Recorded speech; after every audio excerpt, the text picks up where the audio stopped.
Okay, Buntis, anong ginagawa mo dyan? Makarangit ka ba? Bakit yan? Oh, bagong gising si Buntis. Oh, ganito, duwain niyo. Oh my gosh, nakikita mo yung mga ano-ano ko. Ang ano mo? Uy, ano ka ba? Ang mga ano mo? Ang mga ano mo? Oh, nakikita. Oh, nakadamit ka nga eh. Ay, hindi nakikita na akong legs. Hello. Sexy na Buntis. Mabuhay Pilipinas! What's up sa inyo dyan? Welcome back sa Pang Juan to Vlog kasama si Pabibo at si... Oh, ang dilim. Sino ka? Pabebe. Hindi, pabuntis nga eh. Ano ba yan? Mag-bash na naman ako. Buti alam mo. So Shanta is 30 weeks pregnant, di ba bebe? 30 weeks and 4 days. Yes, 30 weeks and 4 days. Patingin. Pasensya na po. Patingin nga sa tiyan. Grabe, ang laki naman. Sabi ko, pasensya po, hindi pa po naliligaw.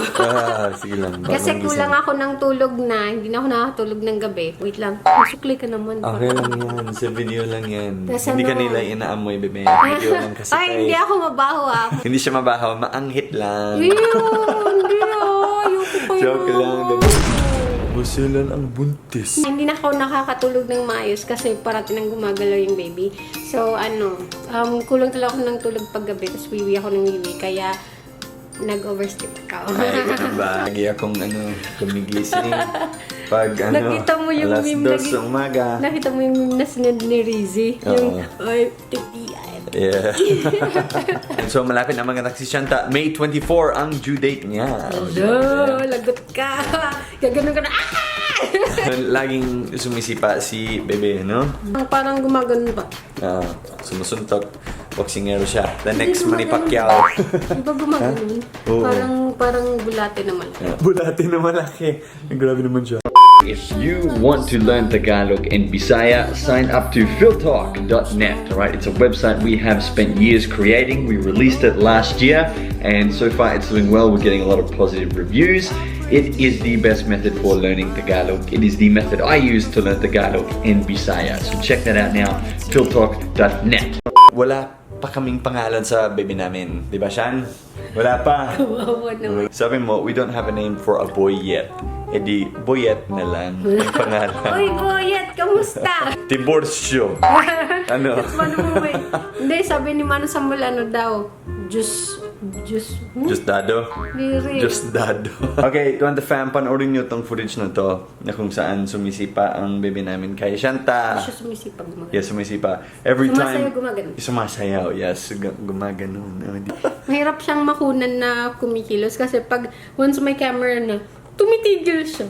Oo nga. Camera shy pala siya, no?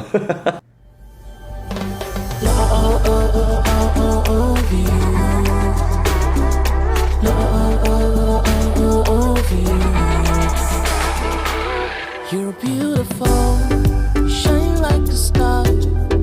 You got me falling slowly, and I'm crashing into you.